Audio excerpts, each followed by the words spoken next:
Did it say? It is recording, it says. It did. Okay. All right, well, why don't we go ahead and establish quorum? So Amika, would you call roll for us? Yeah, and then just to let the other commissioners know, it was in the packet, but going forward, the city clerk has asked that all commissions take a verbal roll call in the beginning. And so I will go through and say your name, and then you can just say present. Obviously, if you're not here, that will be recorded as an absent on the minutes. If you come in late after we've taken roll call, it will still show up as absent, but it just will say the time that you entered into the meeting. Also the same as if you are here for the meeting and then you leave early, it will be recorded that way as well. So just FYI, going forward, that's a little bit of a change, but that's what we're going to do. So, and I will start now. So Vice Chair Delagnu. Present. Commissioner Humayun. Present. Commissioner Klein. Present. Commissioner Liu. Present. Chair Texler. Here. Commissioner Whedon. Present. Commissioner Wan. Present. Thank you. Let the record show that all commissioners are present at the September 13th, 2021 Environmental Commission meeting.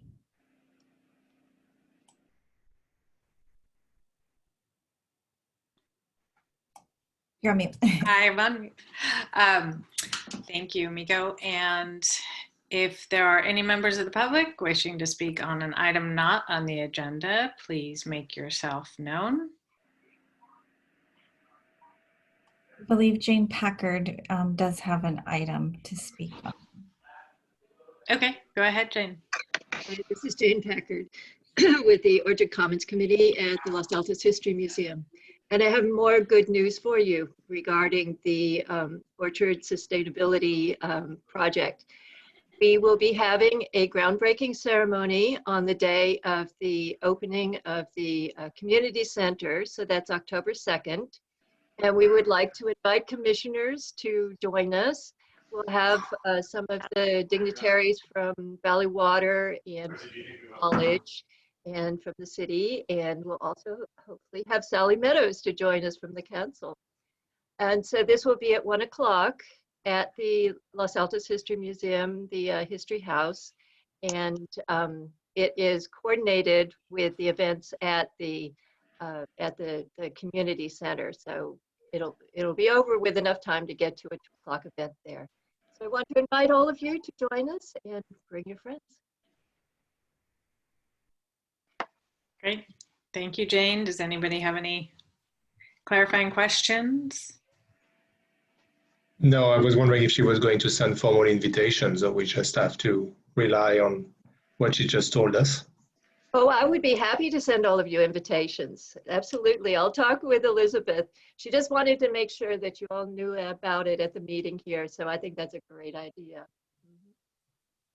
And again, this is to further the knowledge within our community about conserving water and what are some of the options during this period of historic drought, trying to inspire some of our community members to adopt or to switch from spray to drip irrigation on their own properties. Thank you. Well, we will look forward to it and hopefully some commissioners can attend. Okay, thank you. Okay, I don't think we have any other members of the public not agendized already, so I think we can move on. And we have our meeting minutes from August 9th. So do I have a motion for approval of the minutes? I'll move to approve the minutes with one clarifying addition, and that is on the public comment that Jane made at the last meeting. I believe that it's just a test plot within the apricot orchard, not the whole orchard. I can clarify that. Am I out of order? Or? Yeah, generally we we don't have public comments on vote Okay, part I'll clarify segments. the invitation. Okay, thank you. Okay, so with that friendly amendment from Dawn, do we have a second?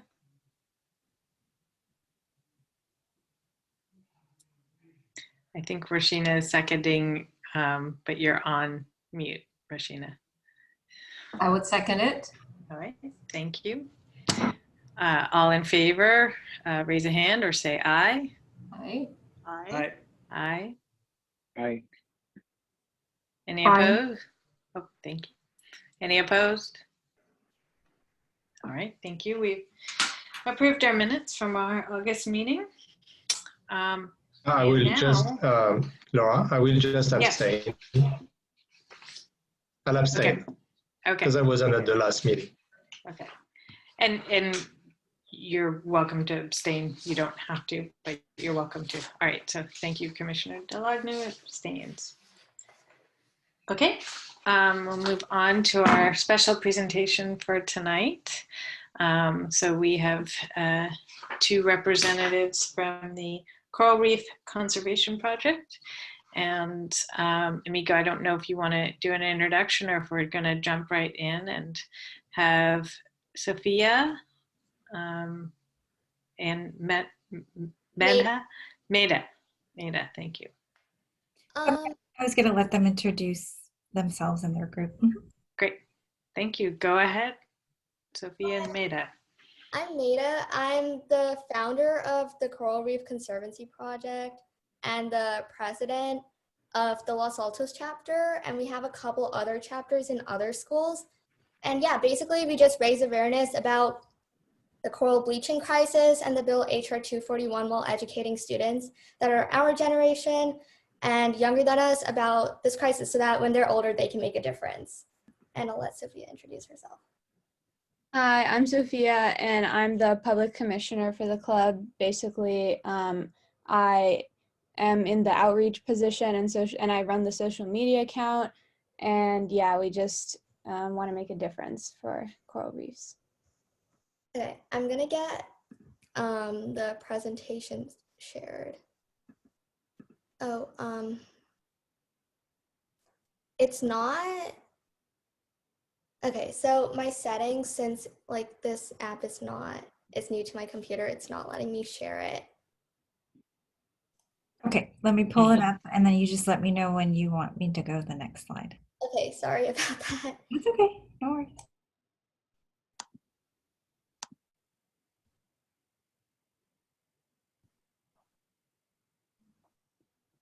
Okay. Yeah, basically, we're just gonna talk to you about cesspools. I'll let Sophia start us off. You're muted. Sorry, I'm trying to get this Sorry. presentation mode, but my, there we go. Sorry about that. Okay, cool. So we're talking about cesspools in Hawaii today. Next slide. So cesspools are just holes underground that allow removal of human waste. And this sewage is untreated and discharged into the ground, releasing nitrates and detrimental pathogens, which contaminates the oceans. And so there's currently about 88,000 cesspools in all the Hawaiian islands combined, and large capacity cesspools in Hawaii have already been prompted to close as of 2005. However, the residential cesspools still exist, and these cesspools are often on cliff sides, giving the contaminated waste direct access to the ocean. And so not only is this detrimental to our marine environment, but it's also detrimental to the human population, and it can cause distresses such as hepatitis A, virus, and cholera. Currently, about 77% of Hawaii homes have cesspools. Okay, next slide. So the impact cesspools have on coral reefs. About 25% of marine wildlife rely on coral reefs for survival, and they are very economically valuable, and they provide about $375 billion to the US economy and about $800 million to Hawaii's economy. And so more than 3 billion people rely on seafood as their main source of proteins. And so the reason why we have access to this is because of the reefs. And so corals also provide immense coastal protection to avoid flooding and damage from tropical storms. And flood damage would double without the reefs, and the tropical storm damage would triple. We just saw how terrible Hurricane Ida was. Now imagine triple that damage. So coral reefs have been around for approximately 240 million years. And to put that into perspective, humans have only been around for 5 million years. And so we're so reliant on coral reefs that if they were to go extinct in the next couple of years, we wouldn't know how to survive without them. And life would be very different. So this is what is at stake with cesspools staying in Hawaii until 2050. And so sewage is a main stressor for coral reefs, and sewage also contains pathogens, chemicals, and more, which is dumped into the ocean. And this causes the reefs to deteriorate. So imagine dumping those same chemicals and bacteria into your body, and it would create terrifying health conditions and chronic diseases. And it's doing the same to the coral species. So nitrate, which is dumped into the ocean, can stunt the growth of macroalgae and can decrease coral health as well. And this causes algae and seaweed reefs rather than coral dominated reefs. Okay, Maida, take it away. Okay, so I want to talk to you guys about the bill and why this is so necessary, because right now the bill says that we will replace all cesspools with more modern sanitary conditions by 2050. And like Sophia said, 2050 is a hard deadline because that's when 90% of the coral reefs are supposed to be dead. Once again, they are supporting our economy with $375 billion. They are supporting tourism. They're supporting people. They're supporting all of the natives over there, and they're supporting us because a lot of people who live in Los Altos do go to Hawaii for vacations and sorts and all of that sorts. And so it is affecting our residents as well. And so if 90% of the coral reefs are expected to be dead by 2050, and we're going to be getting rid of the cesspools by 2050, it just doesn't make any sense, because then 90% of the coral reefs are going to be dead, 10% of them are at stake, and at that point, getting rid of the cesspools then is not going to make a difference for an environment, so like, why do it? And it really doesn't take 29 years to get rid of the cesspools, especially because the biggest risk is coastal cesspools, which is where people of like higher income live, and so they can get rid of it, they're just not enforced to. And so the Hawaii Department of Health is doing everything right by investigating the number of cesspools and their locations. They're assisting low-income poverty owners. However, like I said, time is the biggest issue here. Yeah, so the 2050 deadline is, in my opinion, absolutely outrageous. Next slide. So what do we want you to do?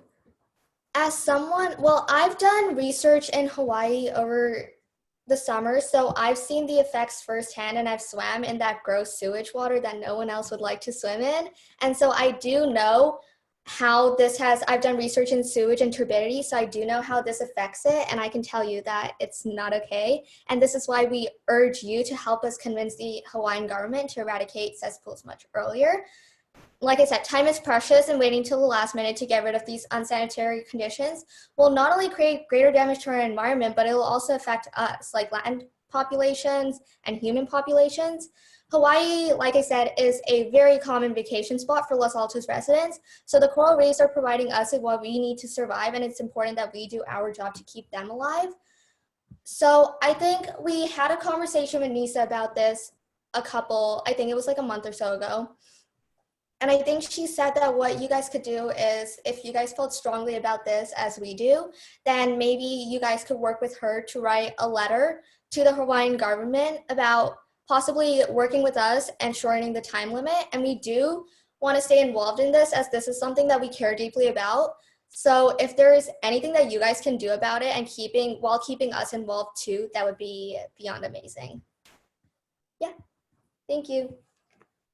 If you guys have any questions. Thank you both. Thank you, Sophie and Meta. So yes, I'd like to open up the floor to any questions from commissioners.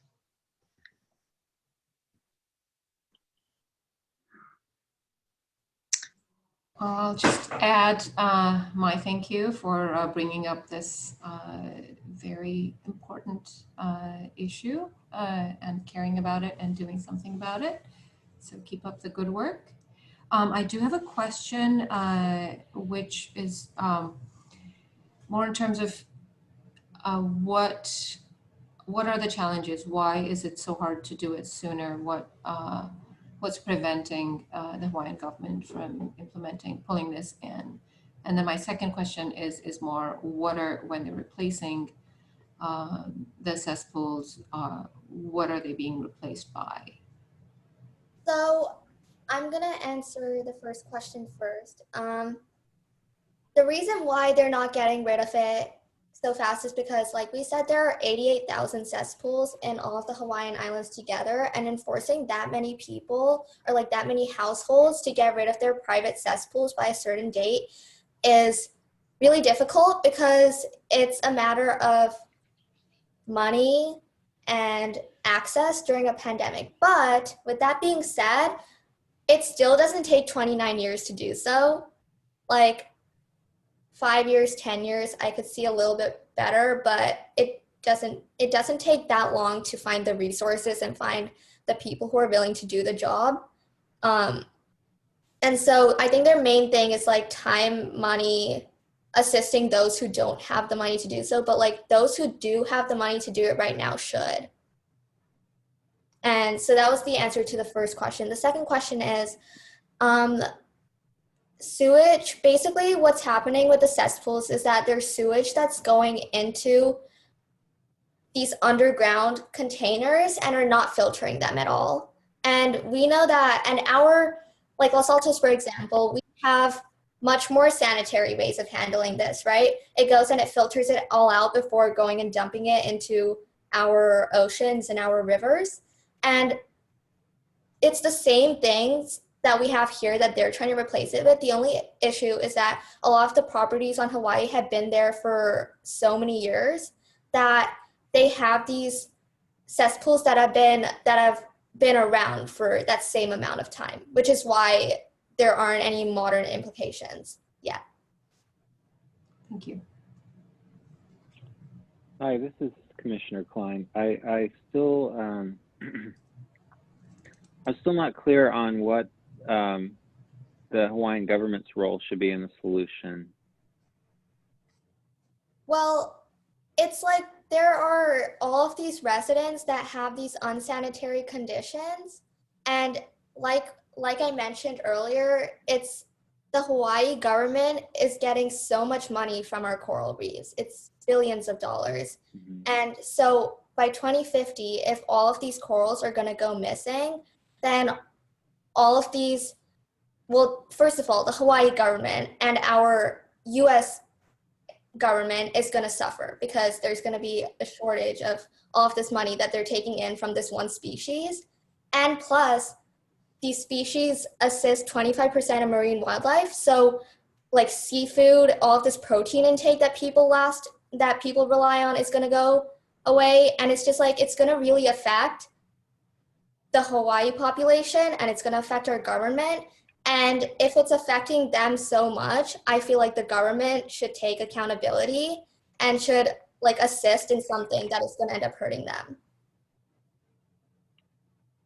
And maybe just Yes, to follow up on that, Commissioner Klein. So they already did, I think, if my understanding is correct, pass through the legislature saying that the cesspools need to be replaced by 2050. And I think what the group here is saying is that we need to accelerate that timeline. So they're already, part of the process of helping to eliminate it. It's just a very, long timeline to do so. And the argument is that we need to do it quicker and ask that they revise that timeline. Yeah. Okay. Yeah, but I think I might have missed. So I understand that. Thank you. I might have missed.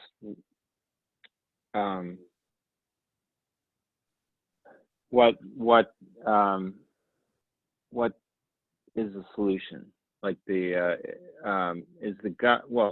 on the government side, is the government building out infrastructure, or are they providing incentives, or some combination? They're not really. Or is it so far out that they don't even know yet? Well, I think they know. So Yeah. they have set the deadline, but they haven't done anything to take action on it. So it's more about the locals and the people who are relying on these animals that are really mad about it. But the government itself is not providing incentives, and they're not pushing back, or they're not pulling forward, I guess, the deadline. And so I think that's like the main issue, because they're not providing the people with what they need to get rid of these faster. I'd like to thank you for your presentation. I'll offer you a couple of suggestions. In the report that was attached to the package here, there's two things that you should note. One is there's 88,000 or something like that of these cesspools. However, they've prioritized them into groups 1, 2, and 3. And it'd be interesting for you to learn about why priority 1 is there. And it's there because it's a public health hazard. And these are the cesspools that are in proximity to where they draw drinking water out of the aquifers. And so there's two things that would help you in your appeal, if you will, to expedite this. One is those priority 1's issues should be expedited. That's the most severe case, because if you contaminate the public drinking water supply, you got big problems. And so the priority 1's should be expedited. And the others may fall a little bit after that. The second thing is along with a comment that Rashina made, and that is what is going to substitute for the cesspools. Not all of these areas in Hawaii have access to a sewer system and treatment works.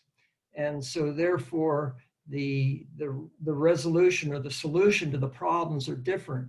And as you know, many areas here in California and even our city up until the mid or late 1950s, maybe it was even later than that, was on septic tanks.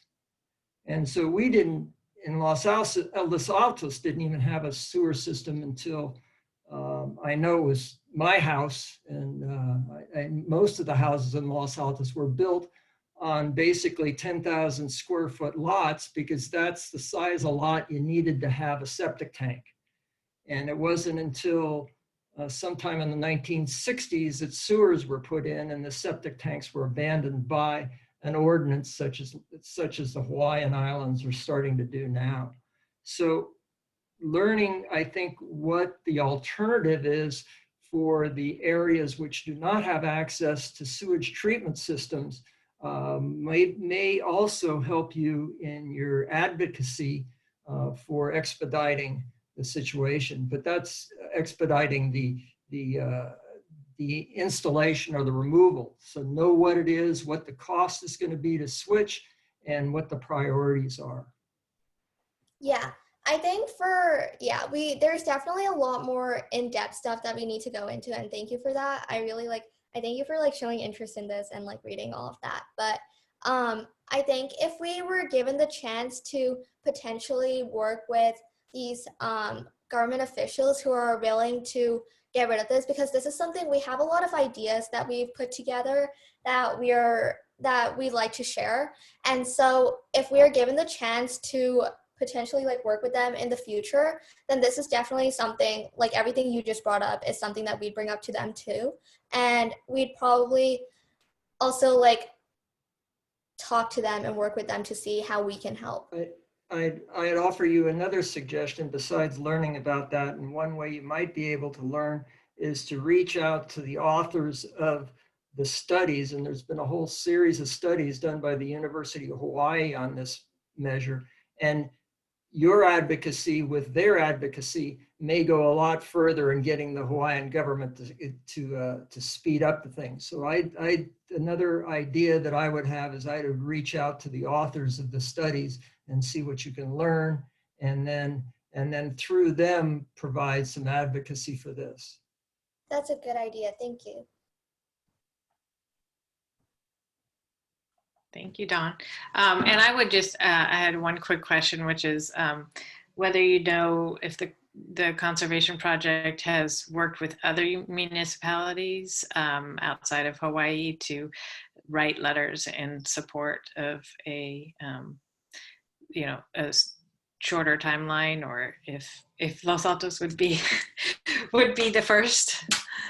Yeah, this is like kind of a new project that we've gotten started on, since like it's also like the new school year. So this is like, you guys are our first, but we definitely do have other organizations, other like numerous organizations that we're planning on working with, and we're planning on reaching out to like news sources and trying to get the word out, just because like coral bleaching by itself is just a topic that isn't really talked about. It's mostly hidden and framed by like the concept of like climate change or global warming. And so getting the word out about not only the cesspool issue, but also like coral bleaching together, I feel like would be really powerful. Well, thank you again for your presentation. And I think at this point, I'd like to go ahead and bring it back to the commissioners for more discussion. If there is any proposal for recommended action, we can talk about that at this point. So I'll open up to discussion.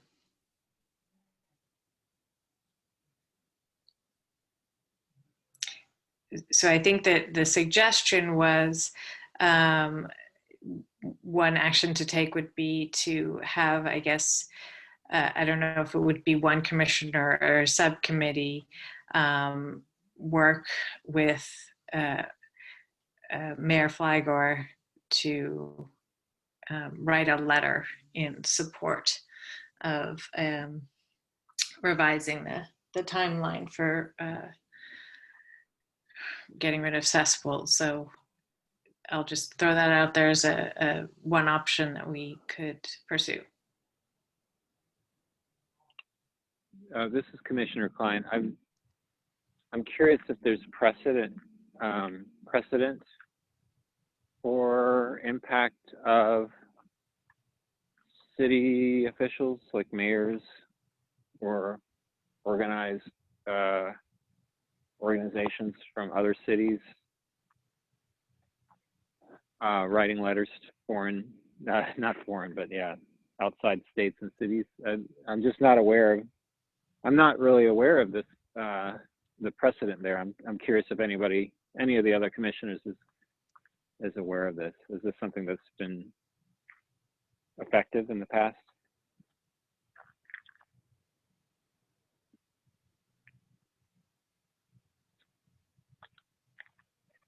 I am not aware of that. And, yes, we're a small municipality far away from the source, but I think in some ways that could catch some attention. So yeah, and I'm not meaning to imply that there needs to be precedent to take action. I was just curious if there was precedent that we know about as further motivation.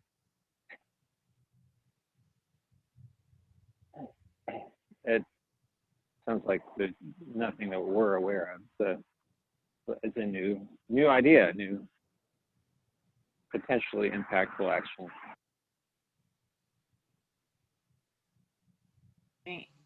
other input on this idea or a different one?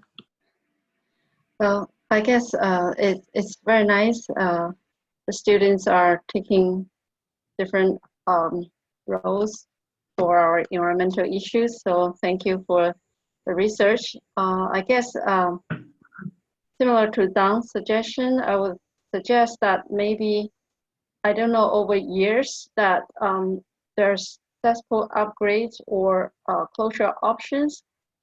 Would you suggest like instead of completely public sewer system, which may take a lot bigger task for the government to take, is there some more updated version to get rid of the cesspool?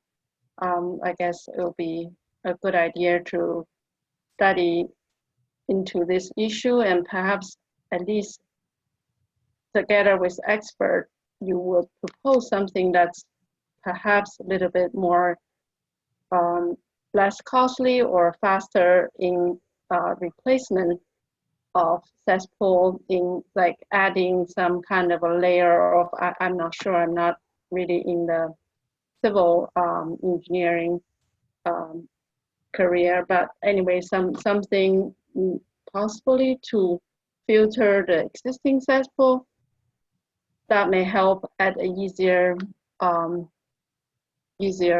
cost or easier way to make the effort more effective and sooner.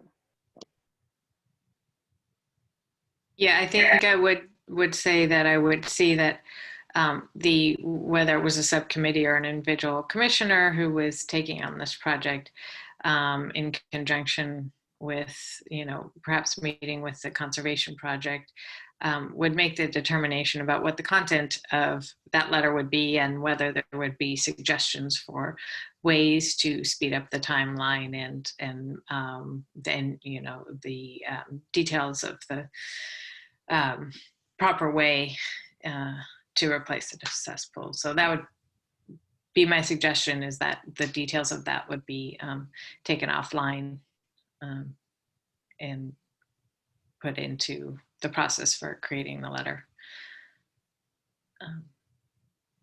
Do we have other comments?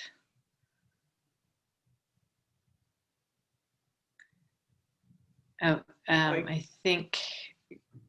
I guess Go ahead. my comment is keep working on it. I think there's more to learn and to do before a letter is considered. So keep investigating the subject, learning on it, talking with people about it until you understand it. Because as the report shows, and I just scanned it briefly, but as the report shows, protecting domestic water supplies is unfortunately even a higher priority than some domestic sewage going into the coral reefs. And I don't want to make slight of that. It's not to make slight, but there's a much bigger problem with the cesspools. And what's the alternative? And the alternative has been discussed here is any type of a municipal sewer system is extremely expensive. And so they may be looking at septic tanks such as they have all over the United States, and how effective are those in the Hawaiian lava geotechnical area, or the geology in Hawaii. So there's a lot of things that go on to what's the alternative. And I think Councilmember Meadows has her hand up, so I'd love to hear from you. Well, I only want to talk if the commissioners have finished with their comments. So, and first of all, I would like to thank the Los Altos High School students for their presentation. I would say I would agree with Commissioner Whedon in that, as the students mentioned, this is their first presentation. They have, I think, a lot of groundwork they can do before they then come back with a revised proposal. And not to sound cavalier, but not all cesspools are created equal. And I say that from having family who lives in Hawaii. So we've helped them look at real estate and understand that a cesspool on the top of a volcano is not the same as a cesspool on the coastal regions. And that gets to the prioritization that Commissioner Whedon was mentioning. So I think that the students can do a lot of research, can come back with another proposal after they've done that to the commission, and then you can decide what you want to do with that. But at this point, it sounds a little early. Again, I'm not supposed to weigh in, but listening to this, I think that they can make some more presentations, do some further research, and come back with something that's built on a little bit more experience learning. Thank you, Councilmember Meadows. Okay. So I think we have, an alternate proposal there of direction to give our presenters, our students. And unless anybody else wants to weigh in. I have a question. One last question. Go ahead. And maybe something for the presenters to consider. I'm wondering if this is a very common condition in Pacific Islands or other analogous situations where coral reefs are in danger. And islands where population is growing and there may be a public health danger. I'm curious to hear statistics about the broader problem, maybe, in these vacation destinations or island life. Something to consider, like the broader statistics of, if Hawaii provides a leadership example, it could impact a broader situation in the world.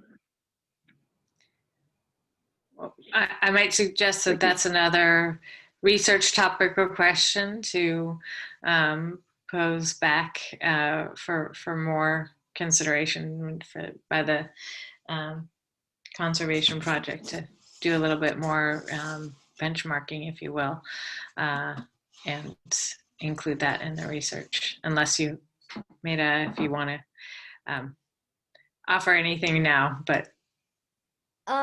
In general, or just like, well, I think the biggest thing is that it's not something that we can wait too long to fix, because coral reefs are deteriorating at an alarming rate, and the research, and it's a fairly new topic to research as well. And I know because I'm involved in research in UC Davis and UC Berkeley and Stanford right now. And so I know the rate of the research that is happening in this area, and it's not fast enough to provide a solid solution to the current issue. And so really it's up to our government to do what they can to slow down the rate of coral bleaching as much as possible, because I think the main, it sounds cliche, but the main problem to climate change in general are humans. And we've created these issues that are affecting our planet that we should care about so deeply because we rely on it for our survival. And so if we're not going to do anything about it when we can, then there's no point of doing anything ever, because it's like not going to fix anything in a couple years. So we appreciate your passion. And I do want to kind of try and bring this to a close. So Bruno, if you have something to further discussion of what our action might be or what our direction might be. No, I just wanted to thank them for doing what they're doing. I think time is of the essence for many environmental issues today, and we all want to make changes very quickly. I think the challenge is how can you figure out exactly what the timeline can be from a pragmatic standpoint, and kind of figure it out between this and what you need to do and what your deadline is with regard to a point of no return for the environmental issue that you choose. And I think that's a real problem because we face so many issues today that have to be fixed very quickly. And I think I wanted to thank you for doing that, for really picking a subject which is very specific. That's where you can have the most impact by really targeting what you want to focus on. I wanted to thank you for your passion also for that subject. I think you need to also, in addition to what Don said and what others have commented, I think I would also ask you to do some research around coral reefs, because cesspools is one potential danger for them, but acidification of the ocean because of climate change is really probably the biggest issue for coral reefs. So you need to understand also what impact you can have versus the global impact that climate change and the acidification of the oceans have on the coral reefs. And you also, as others have mentioned, you need to understand what issues the Hawaiian government face by trying to replace these cesspools, and what the options are and what the cost will be, because these are many factors that probably play into the decision that they've made to set a deadline as far back as 2050. So you need to really understand all this. But thank you again for what you're doing.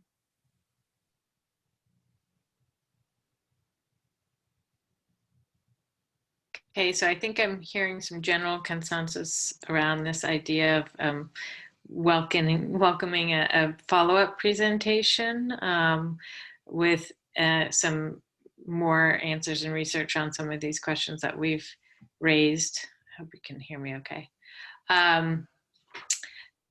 Okay, good. So unless there's anybody who wants to speak about anything different, I think we might leave it there. But I would just ask if commissioners are willing to make yourself available to answer, to talk further, to provide some more direction to students. That would be, I think, really helpful. So I don't know if anybody wants to indicate their willingness to do that, but I would just make that as a suggestion. I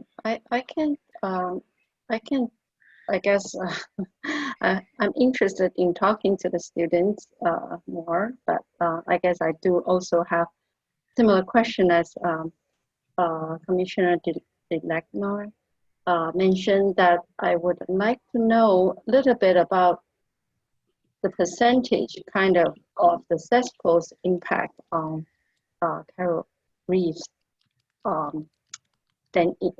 endangerment. Like there are other environmental issues that cause this horrible, endanger the life of coral reef, but cesspool may contribute to 50% or roughly like 10%. So maybe then we have a good sense where we are talking about this particular item. Maybe in your study with other expert scientists that you may find the major impact is something else, and maybe that something else could be also worth pursuing to make some change on that, or at least we need to know. I mean, I would like to know in addition the percentage. Okay, I'll definitely. I'm happy to help with answer questions and help you with your research if you need to. Okay, thank you. Well. I'm happy to talk with them as well. And however they want to communicate, I think between all of us, some of us know different things in different areas. Okay, I'll send over my email and then we can all be in touch so that this can work out. Thank you. Okay. Thank you. And I think, just to note really quickly, we can't, you can't have a majority of the commissioners. So, and we haven't even formed a subcommittee. So you have to communicate with us one-on-one. So just to let you know, you can't send an email. I mean, it would be better if you didn't put everybody on the same email, just because it gets us into issues. So Yeah, I was on Okay, so the- thank you again. Okay, thank you. So may I suggest that if there's any communication, they can reach out to Amiko, and then Amiko can forward the request to whoever she feels is most appropriate. If that's okay, Yep. Commissioner. Yep, that's good. Thank you. So Laura, just to clarify the action here, it's to ask their group to come back to do a follow-up presentation after some of the research and information that was requested tonight has been looked into. Yes, and I might also note that commissioners have made themselves available to assist in additional questions for research. Thank you. If that's appropriate. Well, thank you, everybody. We really appreciate again, your passion and wish you the best of luck in, continuing your efforts. Okay, so we can move on now to our informational items, and I'm going to start with SB 1383 update from Amiko. Yeah, so this item is just a follow-up to last month's SB 1383 presentation. We were still working on the language in the ordinances. So in the packet was the two ordinances, the one Muni code update and the edible food recovery ordinance. And so this is just an opportunity, provides the Environmental Commission the opportunity to provide their comments on those two ordinances. These ordinances will be going to the City Council to be adopted prior to January 1st of 2022. So pretty soon we'll be taking these to the council to review for their consideration towards the end of this year. Well, I should say fall, around fall, beginning of winter for adoption, because they have to be.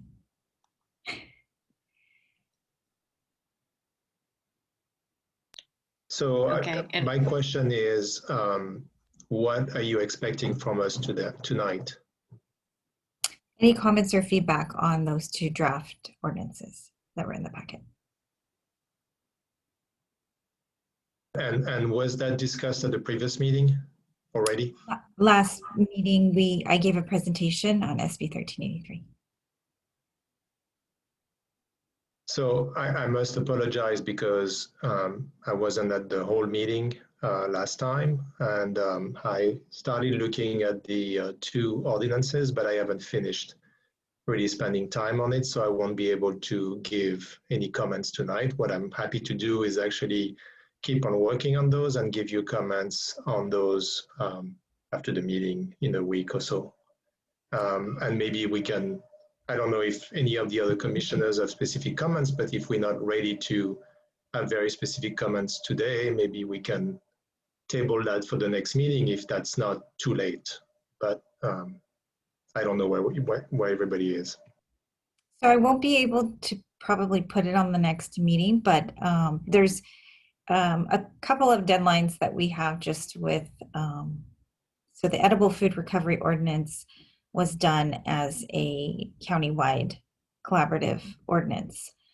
There's not a whole lot of room to make adjustments due to the fact that the edible food recovery ordinance is very specific in the language because we're trying to keep consistency among the tier 1 and tier 2s, mostly tier 1s, but and so a lot of the research and feedback that we've done with Cal Recycle, with other cities in the county and such, is that these larger type chains, stores, would prefer that, as would the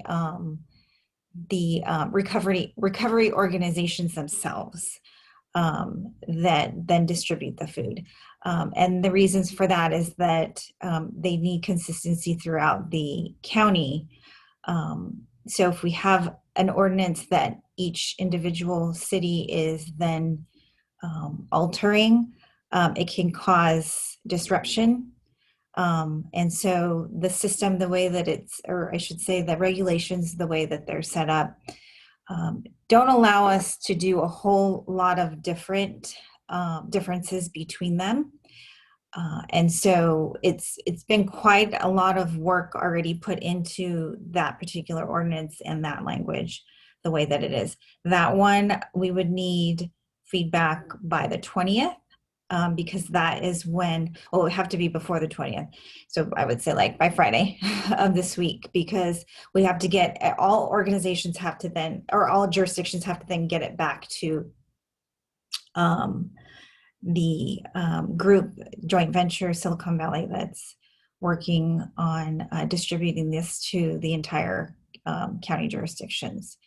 So they're going to be, their plan is to have that ordinance in place and distributed by the 20th, because a lot of the jurisdictions are then taking these ordinances to council starting in October.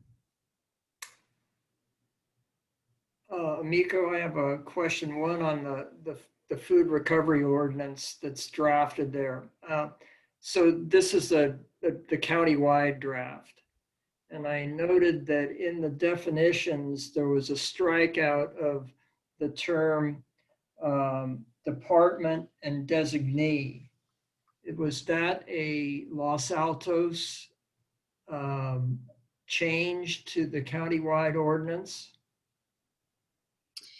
Yes. Or countywide model? Yeah, and actually that was something I was going to talk about. We had a meeting today with the other jurisdictions and joint venture Silicon Valley and a few of the legal representation. What we're planning to do, because the department and the designee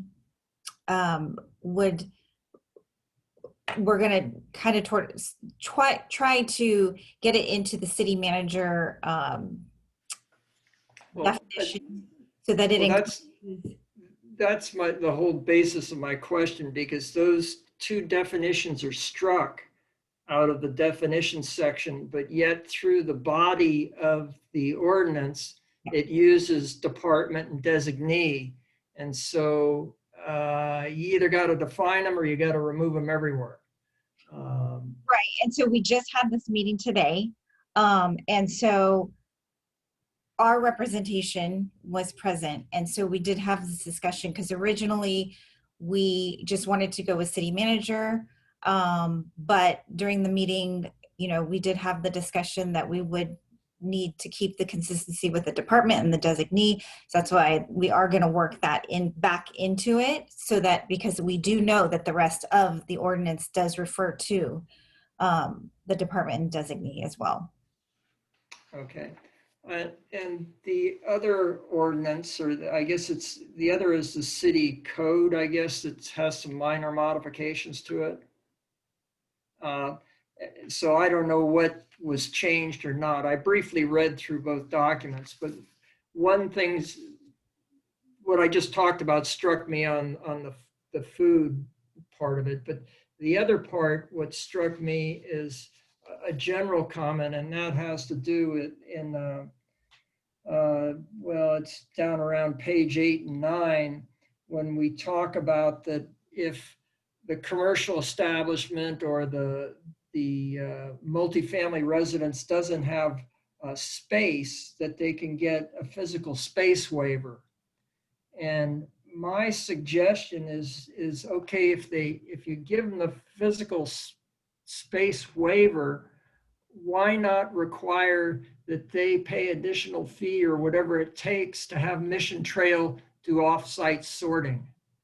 If the city is going to give them a waiver, and what are they doing in return? It seems to me they ought to be offering up their garbage, if you say, for offsite sorting. And maybe that's going to cost them an additional fee. And maybe if they have to pay more, maybe they'll find the space that they can have the bins. Yeah, that's a good suggestion. So that was the thing that I saw in that. So those were my two big, I didn't bog down into all the detail, but those were two high level comments. Thank you, Don. Question for you, Emiko, again, because I'm still, I was trying to get through the first one, which is the solid recovery bill ordinance. Is there any discussion in there about demolition or deconstruction waste?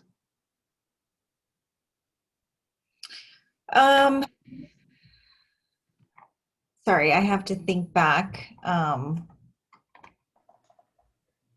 There is, Bruno, there's basically it goes with our franchise hauling agreement that the demolition, the demolition, what do they call them? You know, the big things that they use for demolition, those have to come through. Debris boxes. Debris boxes, thank you very much, have to come through Mission Trails. And then Mission Trails, part of the franchise agreement is they do the sorting and have a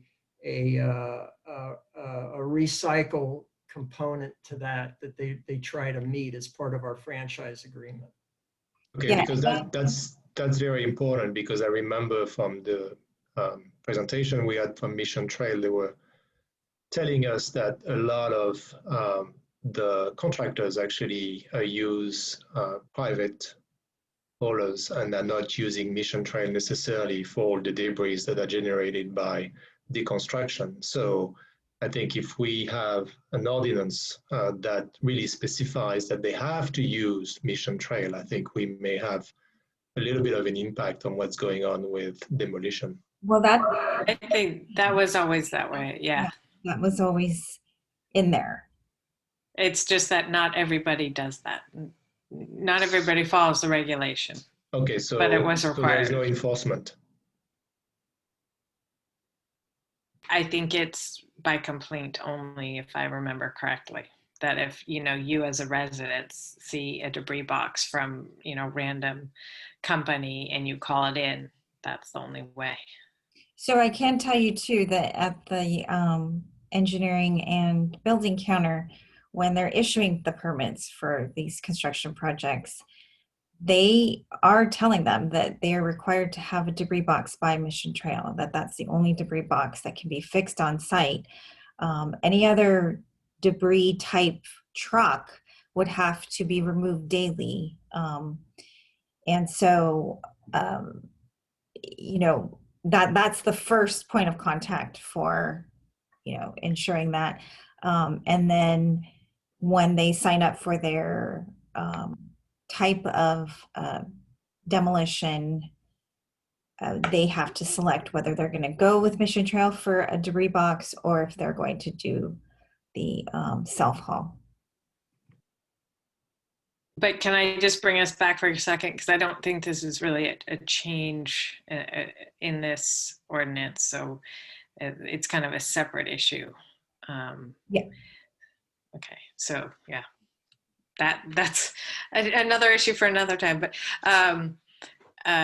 so we have a couple of comments on the 1383, the draft ordinances. I actually probably shouldn't ask this question, but what happens if the council doesn't pass this ordinance that's, you know, been approved and is being used by all the other jurisdictions, in the county?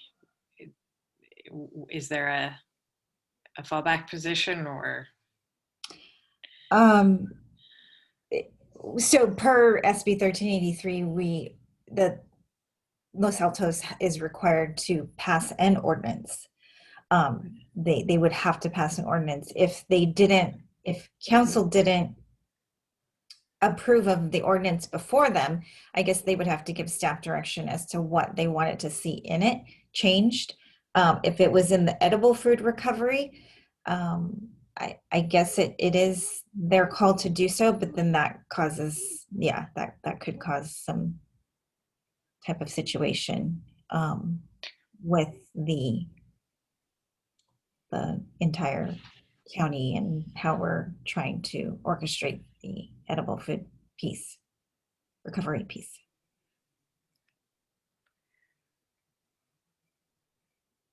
Okay. Are there other pieces of feedback or questions? And I think my understanding would be that if commissioners think of something else, have other comments, that they should, I guess, email them directly to you, Miko, by Friday. Yes. And since we're, we're not voting on this isn't an action, we're just providing input, so you can do that, individually as well. That would be fine. Correct.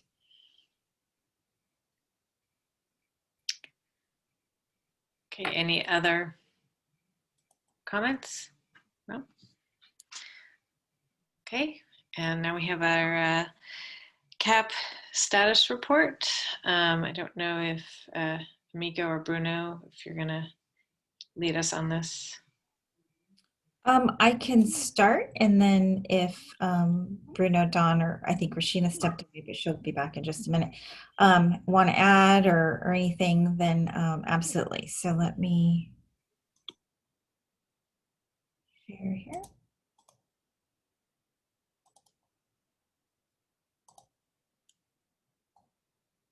Can you see that?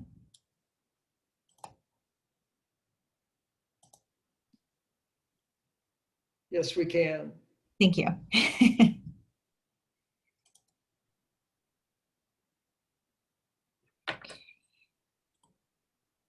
See, it takes just a second to go into play mode here.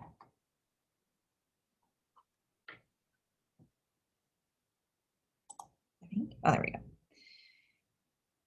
Okay, so update from the last time. So I believe the last, let me just minimize this here so I can see. So we had at the last meeting, we had the survey number 2 out, and we were entering into a final focus group with the stakeholders. And so August 27th, we had the final focus group, and we covered actions in 5 of the areas of transportation, energy, resource conservation, green community, and municipal operations. And so the actions were narrowed down. And so here, and I won't go through all because these were all, the entire presentation was included in the packet as well. And so these were the ones that were highlighted during the focus group and the ones that were narrowed down from our original list. And then a little bit later when I go into the survey, I'll show you some of the results from the surveys on some of the top actions there as well. And so the 2 strategies in transportation were reduce single occupant vehicle travel and electrified transportation. And then for energy was facilitate building decarbonization and then increase the solar and battery storage. And so these were the actions in there. And then for resource conservation, it was encourage waste reduction efforts, conserve water. These were some of the actions there. Green community had to develop nature-based solutions, a lot around tree canopy or enhancing that area of community gardens.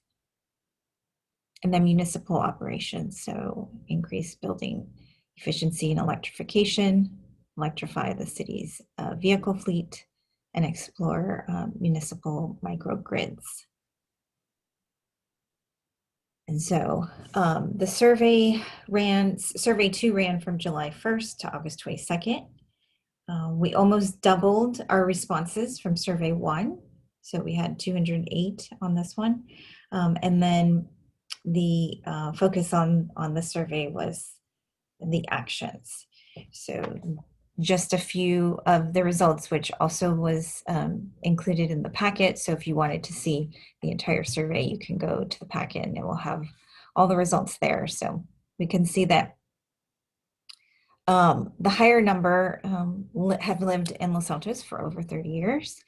And the age group most that took the survey was 65 and older. And so when asked, do you believe climate change has already or will have a direct negative impact on, the number one answer was our natural environment. And then next being, family's health and well-being, or our own health and well-being. Safety is next, and then infrastructure within the city. And 14.5% said they don't believe that climate change has or will have a direct negative impact. And then when asked which of the following statements describes you, 79% say that they take personal action to reduce the impacts of climate change. And then the next one, which is 40%, say that there's a lack of agreement among academic, political, business, and government entities on appropriate actions. And then they were also asked what the top 3 priorities would be for actions. And so greenhouse gas reduction came in first, community benefits, and then cost effectiveness. Those were the top 3. And again, to see all the results is in the packet. And then just a little snapshot of each section that was asked about actions in transportation, energy, green community, and resource conservation. But these were the top answers. And so in the transportation area, actions that they would most likely, or that they would support, fell into enhanced bicycle and pedestrian infrastructure and increase public EV charging infrastructure. And then for energy was new construction requirements to install gray water systems, phase out gas for the lawn and garden equipment, and then net zero building energy requirements.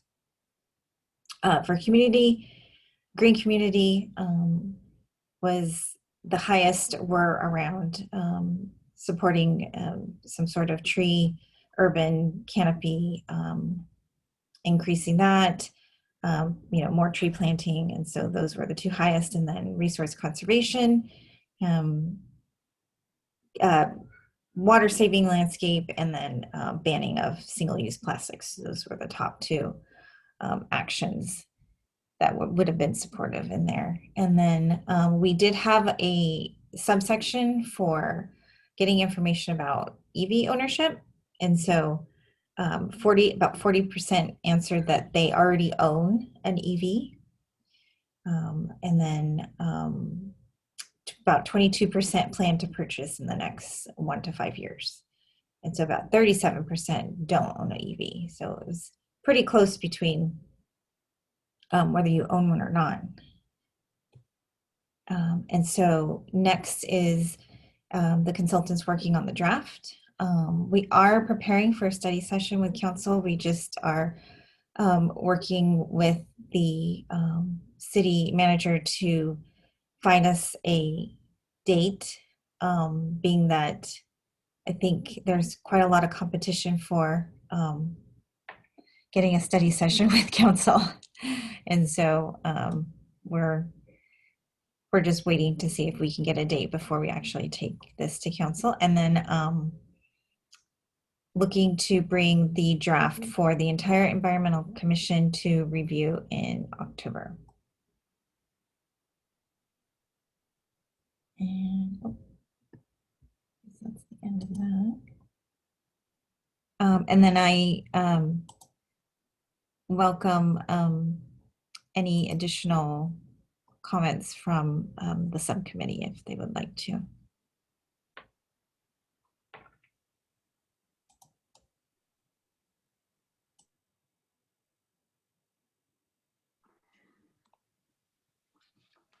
So the study session for the council would be on the draft cap, or okay, just to clarify. Yeah, it would be up to the work that we've done up to this point. Yeah, and showing, you know, what our goals and targets are.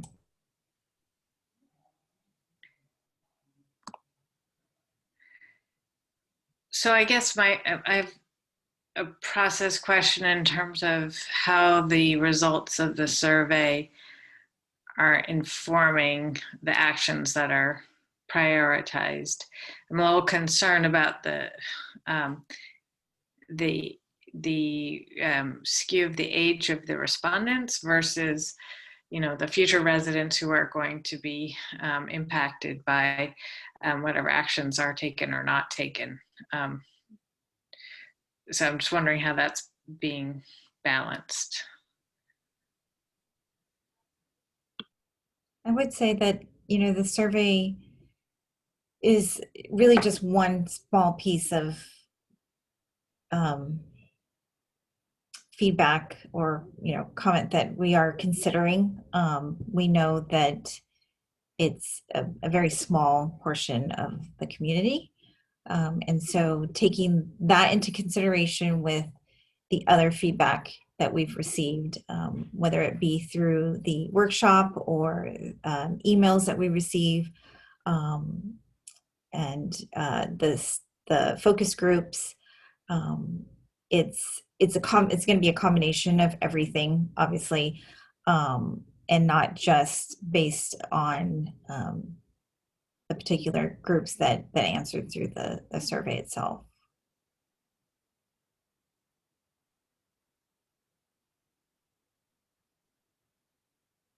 Did other members of the subcommittee or have more to add, or other questions from commissioners? I've never been to a study session, so what does the study session look like? Is it that we shared the results with the city council and recommend some priorities as far as the environment climate action plan related, like some recommendation implementation of certain things? For example, I think, you know, encourage people to commute, bike days, and plant more trees, and some of the net zero emission, you know, for new constructions particularly, right? So maybe some of those become ordinance, some of them it's more implementation of some of the things that can encourage people. Is a study session just something like that to kind of walk through? The study session is generally, sorry, Miko, you probably should answer this, but it's generally a staff report, and I would assume at this one there would also be input from the consultant to talk about the process and the work that has been you know, done thus far. No action is taken by the council, but they have an opportunity to, you know, kind of reflect on the work thus far. So it's more of, you know, an update informational item, but they do it because, you know, it gives a larger standalone segment, and they do it prior to the council meeting. So it gives a kind of focus on this one topic. Thank you.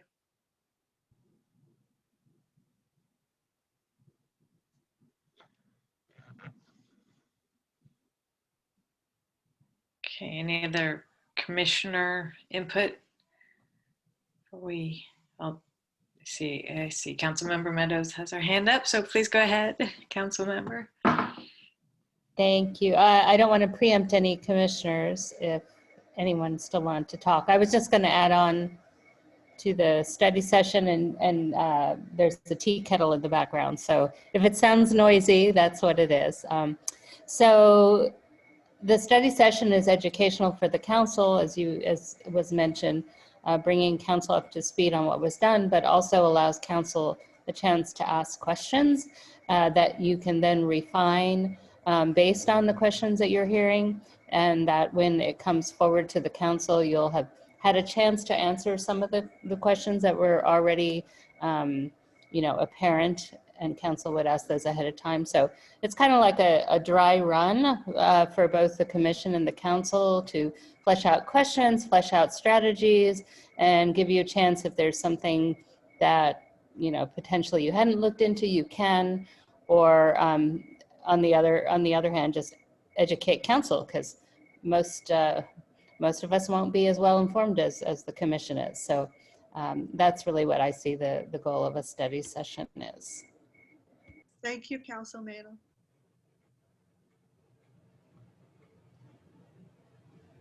Emiko, do you want to add anything about next steps, or other than the study session and so on, what we're still working on, or do you want us to do that? Yeah, I talked a little bit, but go ahead. That would be great.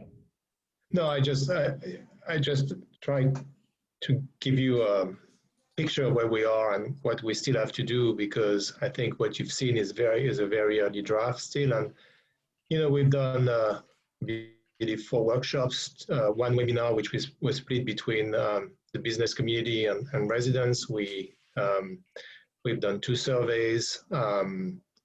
We're trying to look at potential issues based on what we believe will have a real impact.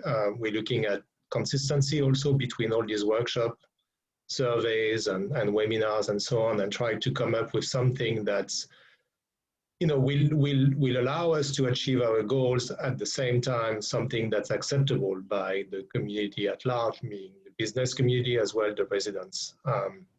So in terms of where we are and what we have to do, I think obviously the study session in October with the council, assuming we can have a spot with the council for that study session, is going to be critical for us to finalize the plan, because as council member Meadows was saying, I think we're looking for feedback. We want them to ask us questions. We want them to clarify some points, and we want them to have an understanding of where they stand also with regards to the actions we would like to put forward. So we still have a lot of work to do. You've seen the strategies in one column, the actions in another column, but you need to understand also that under each action, there are actually sub-actions. So there are many more actions that will be listed at the end in the climate action plan, not just the ones that you've seen that, because if you want the overarching actions, and then you have sub-actions in there that will make the action full in some ways. So we're still looking at that. We're looking at the details of every single action. We're also looking at metrics. So we're trying to understand what the impact of each action will be on GHG reductions, obviously, and understanding how to tweak each action. So for example, we're talking about EV infrastructure. So depending on how much infrastructure we put in Los Altos, we may have a different impact on greenhouse gas emission. We can have also a different impact on EV adoption in Los Altos. So I think tweaking these actions and understanding how much we need to do within a specific time frame is something that we're looking into right now with the consultants. So there is still a lot of work to do, obviously, as you can imagine. And hopefully by the time we go to the council for the study session, we'll have that a little bit more refined. We're also finalizing our goals. I'm not going to talk about them now because we're still trying to figure out exactly what those goals should be for Los Altos in terms of what we should achieve by 2030. Obviously, it's a 2030 climate action and adaptation plan, but also maybe beyond that. So we're looking at what percentage of GHG reductions we can achieve, depending on which actions we probably we'll have 2 or 3 options that we will offer. Obviously, we will be probably pushing for one option more than the others, but I think at least we'll have several options that people, the council specifically, will be able to consider. And I think in terms of timelines, depending on the study session with the council, we still within the time frame that I think we had set at the beginning of this project, which is have something formal finalized to go to the council before the end of the year. I think that's still what we're shooting for, I believe. I don't know if Don and Rashina want to add anything to this, and Emiko as well. I think you've summarized it fairly well, Bruno. I had to step away for just a couple minutes, so I just checking in if feedback was already collected from the rest of the commission on the plan, mission, vision, whatever that was shared probably for the first time today. If it was already, then we're good. I'll take that from the minutes. But if it wasn't, then I think it'd be really good to get input from everyone else on the direction that we are steering this plan towards. And hopefully it's evident that we would like it to be something that is meaningful and that really aligns with the city of Los Altos and what we see it to be. So if that hasn't already been done, then I would invite that. And Don, please chime in. I think Rashina brings up a very good point. I don't know if you have the mission and vision at your fingertips, Emiko. That might help. I can get it. It wasn't in the packet too, so. I also think Bruno did a good job of summarizing where we're at. And Rashina, you brought up one other point besides the mission and vision, and now that slips my mind. So I really hesitate to, try and wordsmith by community. But I would just offer that normally I think of a vision as what you envision the end goal to be, and a little bit more aspirational. So the way this one is phrased to me is a little bit more of, and I understand this is thinking about 2030, so we won't necessarily have arrived to our endpoint by then, but it sounds a little bit more to me about the process than the vision of what we want Los Altos to be as a at the end of, or because of adopting this climate action plan. So I guess I'm trying to say I'd like to see something a little bit more ambitious, I guess, in the vision statement.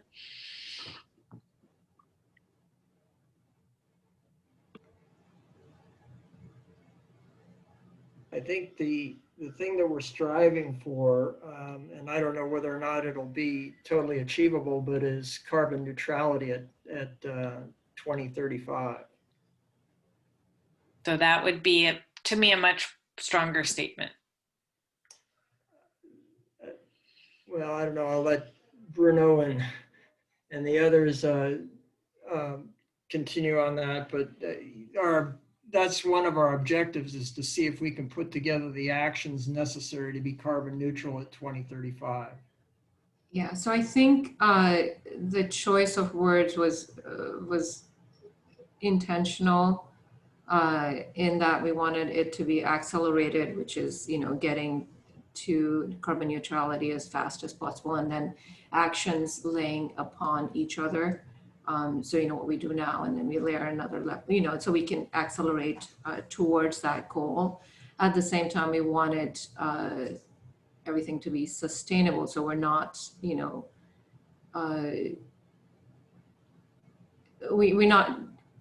don't push for things that then backfire or we have to roll back.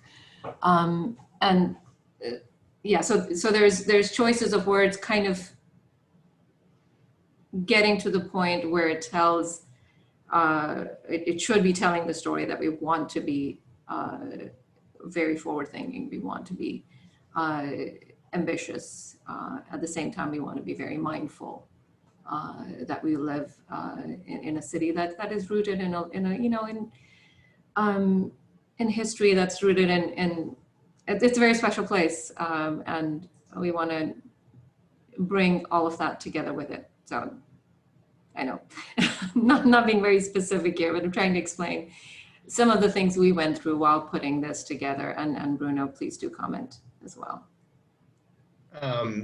Yeah, I mean, I think Rashina, I think it's said it in many ways, but I think we talked about having a vision that is more of a goal, like Laura, you were thinking about, and I think we wanted to step away from that, and I think we wanted to keep the goals, you know, and we're probably going to have 3 goals that we will offer, but we wanted to have that separate from the vision. And the vision, what we wanted is to think about what we want Los Altos to be in 10 years, 15 years, or 30 years from now. And what we really want Los Altos to be is to be carbon neutral at some point. So what we want is to put really Los Altos on an accelerated path. And actually, I'm sorry, but my computer, the battery is going to shut down anytime soon. But so the idea of carbon neutrality was critical. That's what we wanted to do. We didn't necessarily want to put a specific deadline in the vision. But the idea that we want to reach carbon neutrality as quickly as possible with effective action was really the key there. And effective and achievable action was kind of the idea behind the vision. And I'm going to step away for a minute and try to plug my computer. Thank you. All right, well, I will just put a plug in, given all of that, to still a revised vision statement that's a little stronger. You know, we envision a Los Altos that's carbon neutral in the, you know, quickest path possible, or the shortest time frame possible, or something a little bit more aggressive. I do think, as we all probably do, that there's little time there's little time left, so we have to be, if we're not going to be aggressive now, then when? So that's my last comment on that. But I did also, and I think I've asked this question before and probably been told before, but the methodology for determining individual actions, their impact on GHG emissions, you know, the low supportive, that's offered by the consultant through their methodology that they already have been using. Is that right? Yes, they're using ClearPath, which is from ICLEI, which is an accepted methodology that's used by many local governments, cities in particular. So I think we're using someone that is accepted generally in the US, and also something that we can go back to independently without the consultant. So it's not something that's something that the consultant have, which would link us to something very specific. In that case, we can have staff revise our target. I mean, check the plan, check where we are against the plan not on a yearly basis probably, but every 2 years maybe. Make sure we're on target and make adjustment as needed. So it's something that we can use down the road without having to use the consultants.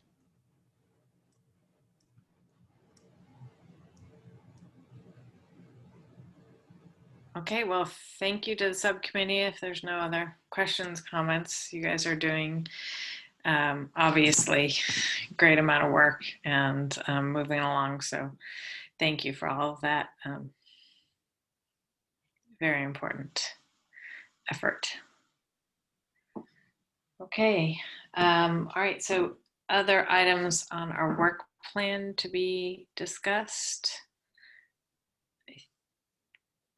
Were we gonna just do 2 minutes to talk about our work with solid waste and solid waste subcommittee, just to talk about tying that into 1383, or did we already do that last meeting? I can't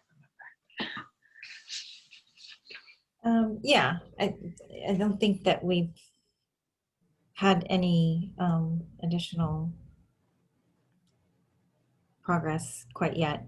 Um, so I don't have any additional update on that one. Okay, any other items on the work plan that commissioners want to give an update on or discuss? Dawn? Just an update. I don't know if Amico or you, Laura, have anything new to report on the Lehigh, Hanson, Stevens Creek Quarry issue. And the second one was we passed on our basic, I don't know, report is too strong of a word, but summary of the HR 2307, and wondering if there's any update on where that stands or if anything else is to be done there. So I'll punt those two over to Mika. I know that there was council action, or at least I believe Mayor Flagler with Lehigh, correct? Yeah, I was at the August 24th council meeting. It was a very long one. At the end of that, they did form a subcommittee by Council Meadows and Renee. Xiaoping, at least I'm having a hard time hearing you. I wonder if there's any way to, Can you hear me okay now? it's better. Your voice is very low, so that's Oh. the challenge. Oh.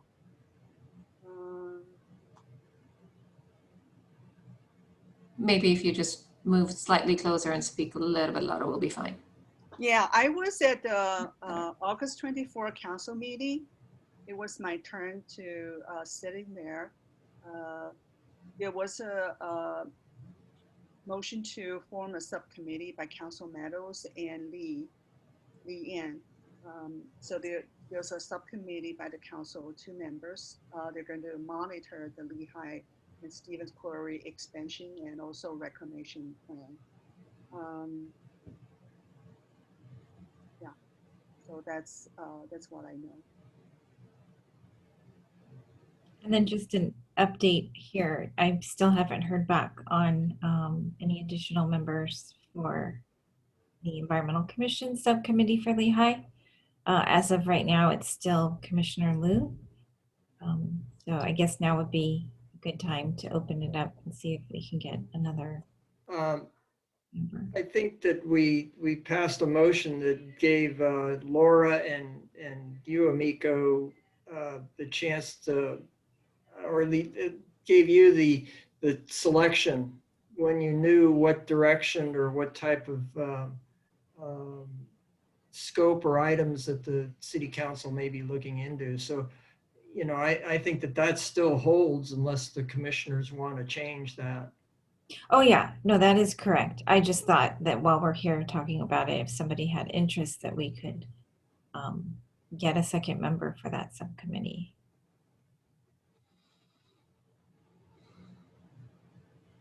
Well, given that there is a council subcommittee now, I think it would probably be a good idea for us to give that some thought, and I guess make an appointment if need be to have a subcommittee of the commission. And then I see that Councilmember Meadows has some input too, so please go ahead. Yes, thank you. So the council subcommittee hasn't fleshed it out. As Commissioner Liu mentioned, it's myself and Councilmember Liang. And we're going to be working with Mid-Peninsula Regional Open Space, as well as the county. And then, so what that evolves into still remains to be seen, but if there are, in addition to Commissioner Liu, if anyone else might be interested in those efforts, it would be good, or you can wait till we try to flesh it out, but it's still in the early stages. We did send a letter. The mayor signed a letter to the planning commissioners for the county to oppose the additional permits that Stevens Creek Quarry wanted, and the planning commission of the county found against their request. So that was a good first step, but I think it'll take some time before the council necessarily fleshes out what the commission can do. So if any of the two of you or two members of the commission would like to help flesh that out, then that's entirely, would be entirely welcome, so. Yeah, I just want to, can you hear me okay? Yes. Okay. Yes. I don't see any settings below here for me to. So I actually went to one of the Joe Similian. He came to the farmer's market. It was late August. And from that, I called one of his staff, and her name is Christine Locris. So she mentioned there are two areas why our city's active involvement can really be more effective. And one area is that, it carries some weight from the city that, we can't, because it's official. Right? Now our council members and our commission act together. And then also we can, really get the words out to our community and really, because they hold public meetings, different like a water board or planning commission from the county, transportation, and they all have, I think, these kind of scheduled reports on the statistics about what they're tracking, anything that have been violated, and there are actions or suspension on their operations. So that's, I got myself now included in those, whenever they have a meeting, I will get a notification and I can, participate and listen to, what have been, what they will be presenting, what their findings are. So I'm hoping, other our commission members can also take interest on this. We just talk about the climate action. This is one of the things.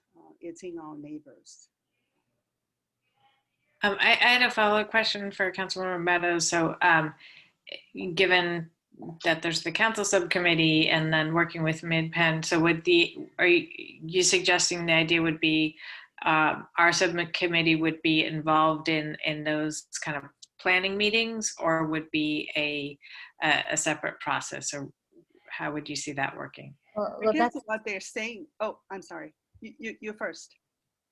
oh, well, either way, but yeah, I don't know that that's decided yet, but the role I would see for the commission in particular is to be the technical experts. So staying on top of the meetings that are going on, staying on top of the issues, and so then feeding that into the council subcommittee, because this commission here really has the expertise, or potentially can have the expertise in the subject matter. So I think to rely on the council subcommittee for that, I mean, that might work, but it's good if the commission can collaborate with the council subcommittee, make sure we're up to speed, and then can pull whatever strings or weight we can in the community effort to work on this project together.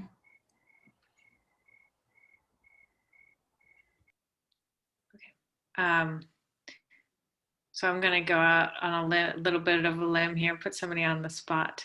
Given the need for somebody with a little bit more, with some technical background, I'm wondering, Rashina, if you would be willing to be part of the subcommittee? Have the have the bandwidth for that? might be a little bit of stretch given the focus on the climate action plan through the rest of this year. At the same time, if there is no one else that is able to fill that role, I'm happy to help. Well, anybody is welcome to raise their hand, I guess.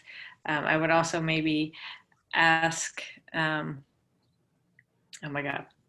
No, I'll David, sorry, blanked out for a minute. Ask David if that would be an area that might interest, might be able to do some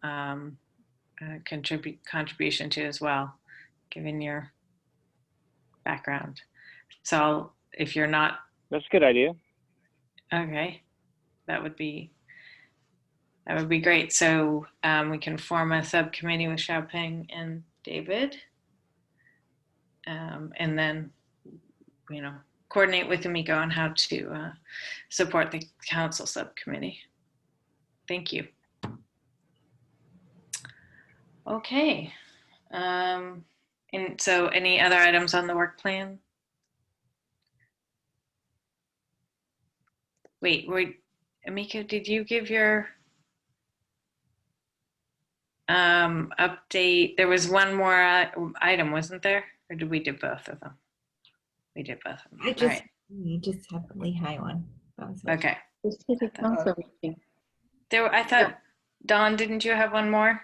Yeah, the other one was just if there's just any additional information on the Citizens Climate Lobby and their presentation on HR 2307. If we got any If there was any feedback to our note or summary of our discussion on it. I have not gotten any. Okay, just wondering if there was an update. Okay, any other updates, Emiko?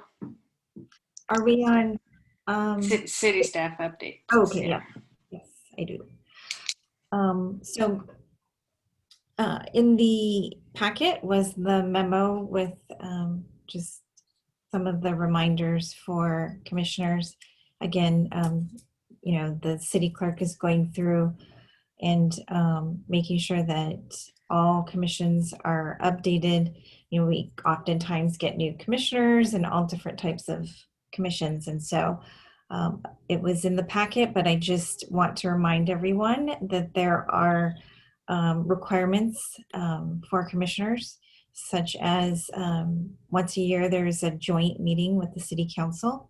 The Environmental Commission is in the springtime, and so there is a joint meeting coming up in November, but that will take place with other commissions, not the Environmental Commission. Also, that commissioners are to attend at least 75% of regular meetings annually.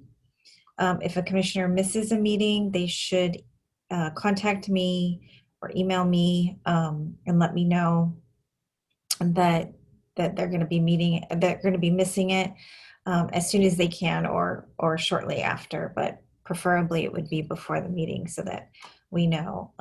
And then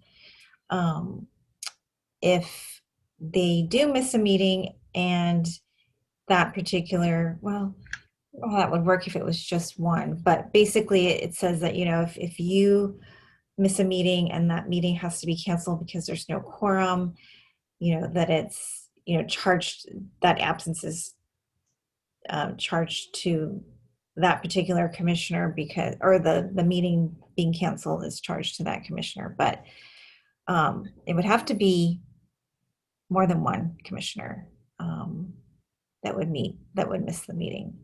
But I guess if it was consistent. And then there's other things too, such as the Form 700 that needs to be filed.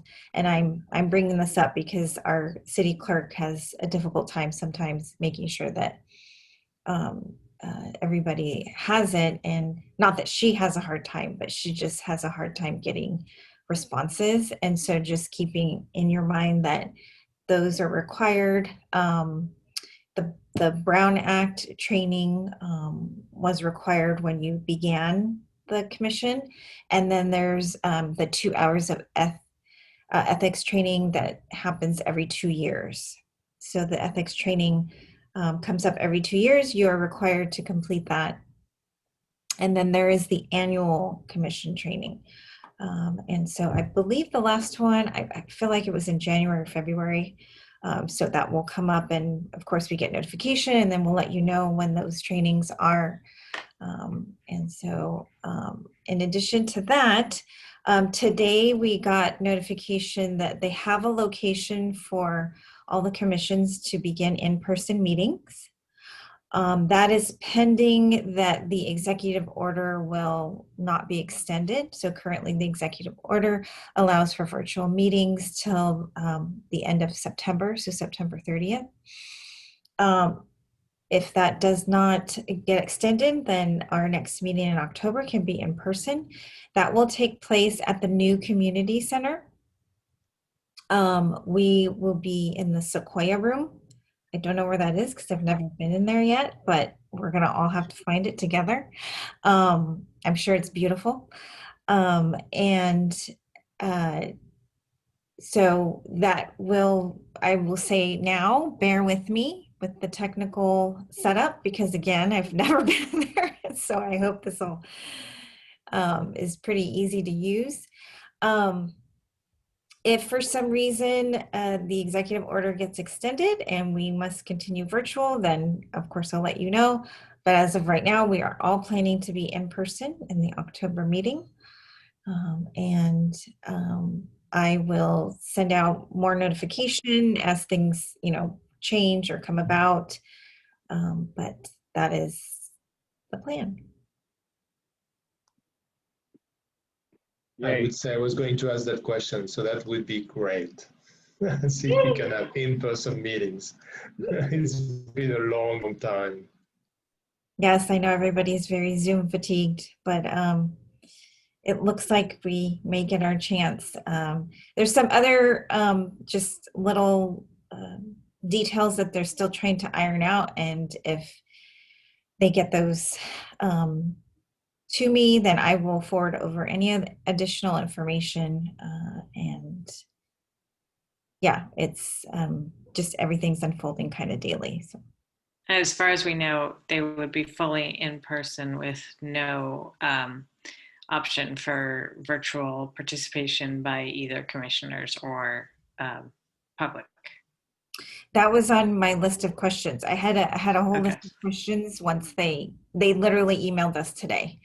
And so that I was hoping to have all my questions answered so I could bring that to you, but I haven't gotten a response yet. So I do not see a hybrid option currently for the public or the commissioners. I think it is, when we go back to in-person, it's kind of like the school district. I think you all go back or you don't, kind of thing. And I assume we will be masked? That was another question. I mean, okay. I think and proof of the vaccine. It would be great if everybody did, but I have not gotten direction on whether that's going to be mandatory. I think, doesn't it have to be by the county ordinance? Oops. Well, anyway, you can let us know. And I assume that, as far as you know, there's no vaccine mandate. Yeah, that was all my questions. Okay. All right. Well. So okay. I'm just going to say a little something about that. I don't know what the mandate will be or the recommendations will be, but I would, as a physician, and having been involved with COVID-19 since the beginning, in many aspects, I would say, I don't know if we can set our own rules, but I would be much more comfortable if we were all masked, us and attendees, and all vaccinated, us and attendees. So if there is any option, if that's not the guideline from the county, and if there is any option for us to add to these guidelines, that's what I would suggest. What's the suggestions? We all wear masks in a meeting, as you suggested? We all wear masks and we need to be vaccinated, fully vaccinated, all of us. So Because it's going to be inside, right? So, and Delta is extremely transmissible. And even if you're vaccinated, you can still transmit Delta. So masks, number one, and number two, vaccination, obviously, to minimize the risk as much as possible.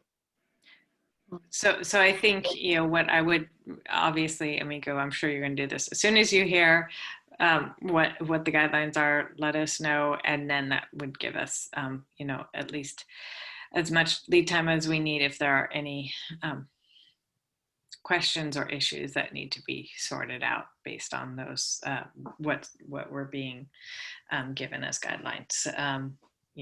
Let's just hope the guidelines line up with what we're comfortable with and we don't have to worry about that. Yeah, I'm hoping those guidelines also apply to the public that attends the meetings in person.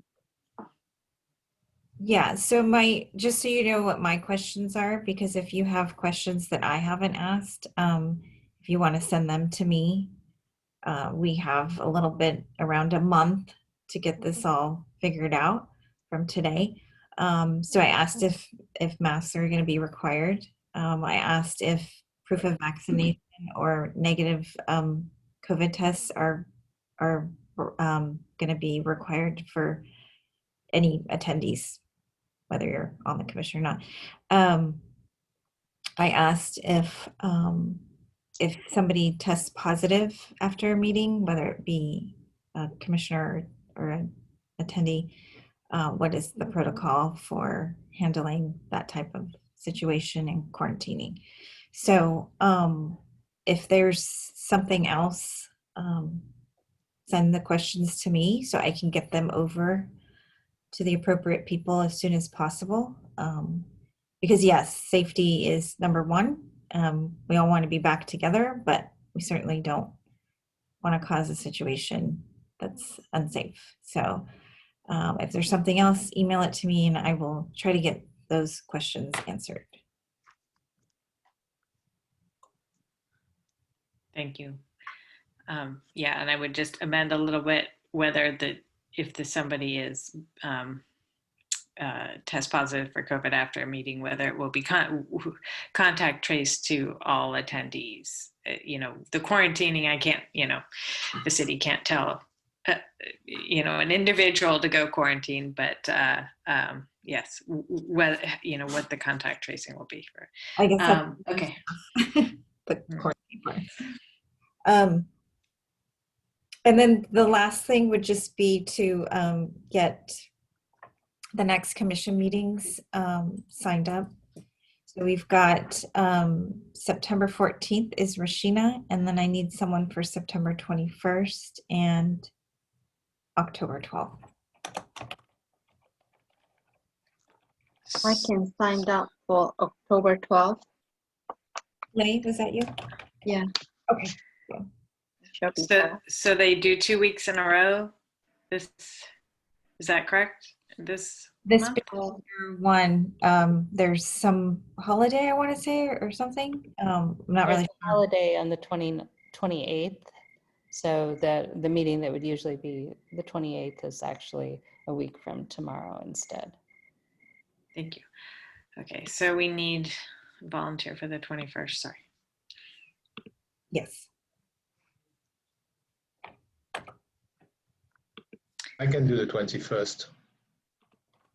Thank you, Brenna. And that's all I have. Thank you, Miko.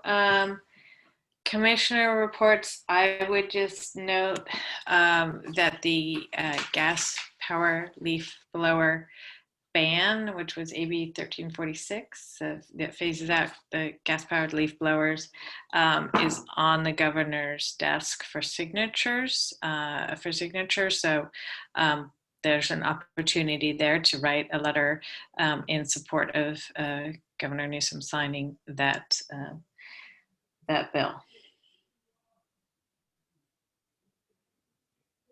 Any other commissioner reports?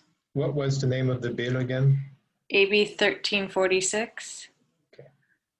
It's had something like small off-road engine. Or SOAR, yeah, SOAR. SOAR. Small, yeah, small off-road in, yeah, I think that's right. I don't know if it'd make a difference, but we already approved the letter that I think went through for city attorney review and council review, and perhaps that letter could just change the addressee from Mark Berman to the governor and forward it on.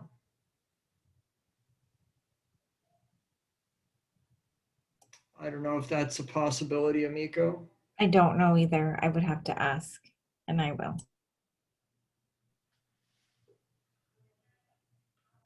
And I don't know what the time frame is, but I'd encourage individual commissioners to write it on their own, and then we can hopefully also get a letter signed from the entire commission. Okay. Any other commissioner reports? Okay, so and any future agenda items to call out?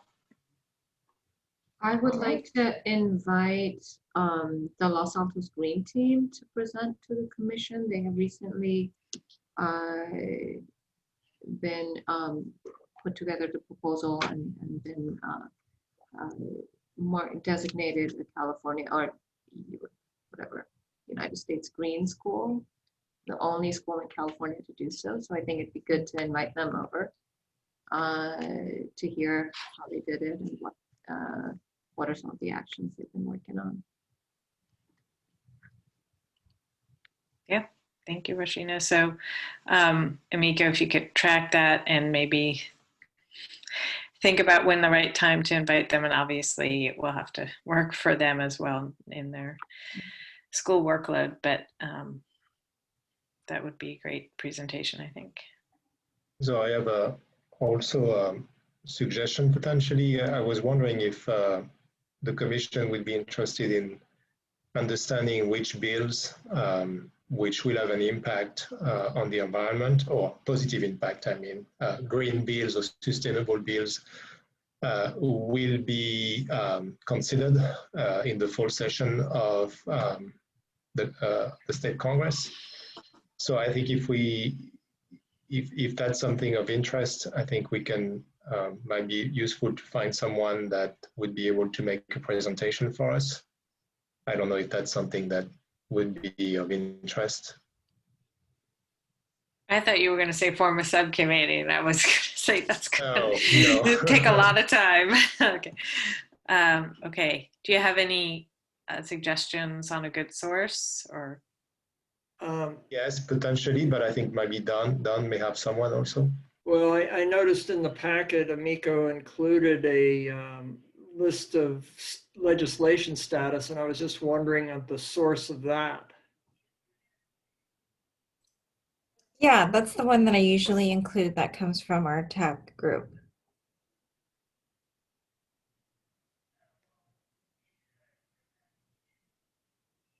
I'm sorry, which group? The TAC. Technical Advisory Committee, right? Yeah. And that's a county-wide? Yeah. Okay. I don't know if Bruno, you had a chance to look that over. Is that the type of summary you were looking for? Yeah, I attended a bunch of sessions lately, and there was one particular session about those bills actually that were of interest and could be of interest to us, understanding what's going on, and the ones that actually are moving into, into full discussion by the Senate floor and the Congress. So that's what I was thinking about. Maybe it's might be a good time for us to get an update on where all these bills stand, and for us to better understand what's happening, and that can impact our work and our recommendations. Now I'm not sure who would be able to do that. Maybe if the TAC has someone that would be able to do that for us, or if we need to invite someone else that would be able to provide us with a complete picture of what's happening right now in Sacramento.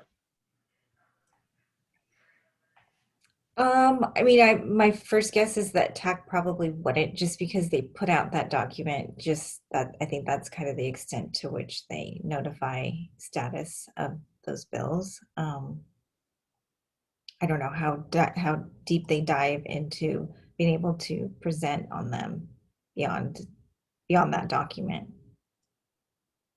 Might be good to identify a group that could come. I'm not aware of one, but maybe if a commissioner looks into it, if there's a group that we can invite that might have more of a focus in a particular area, they might be able to do that.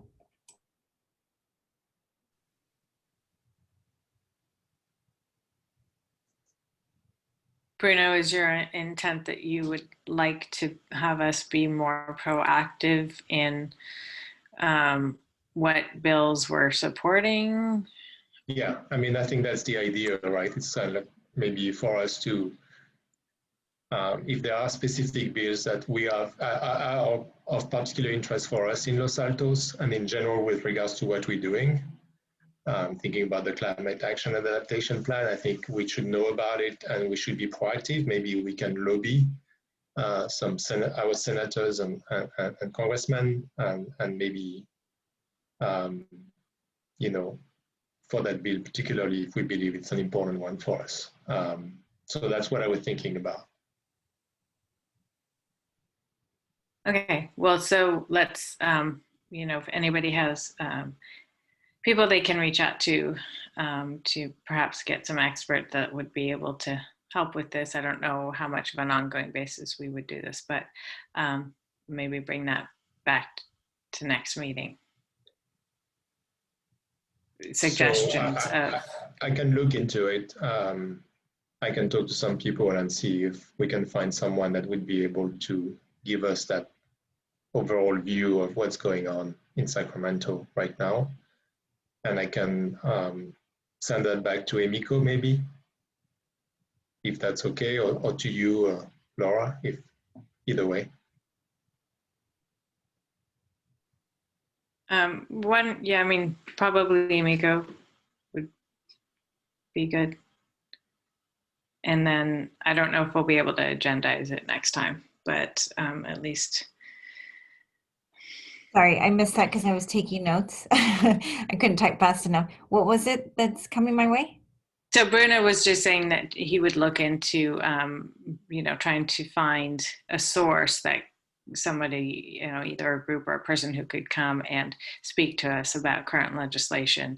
And then he would give you those suggestions. Okay, thank you.